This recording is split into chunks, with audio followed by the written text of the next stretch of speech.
So thank you all for joining us. I'm Patty Bates Ballard, and here with Janae and Dallas. Great to be with you. We want to bring you first impressions and unraveling bias today. It's a part of a series of programs that we have, learning programs on diversity, equity, and inclusion. You can see some of the other options that we have, and we do have more than that even. Well, what can I do? Glad you asked. First thing we need to do is be aware of what we're assuming about individuals. Be aware of our stereotypes. And that's a good thing, because when we become aware of our stereotypes, then that will hopefully thwart off and won't lead to our biases and our prejudices.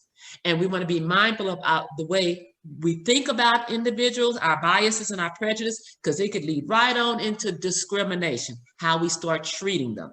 And we want to be mindful of discrimination because it could lead into isms, how we operate as an organization. And we want to be mindful of our isms because it could lead right on into internalized bias, to where people start believing that they're less than. They put it on the inside based on how we treat them. And those internalized biases loop right on back around to our assumptions, and it just becomes a vicious cycle. Well, I want to get off this merry-go-round. How can I do that? I need to have a level of self-awareness. Question: have you ever noticed yourself stereotyping?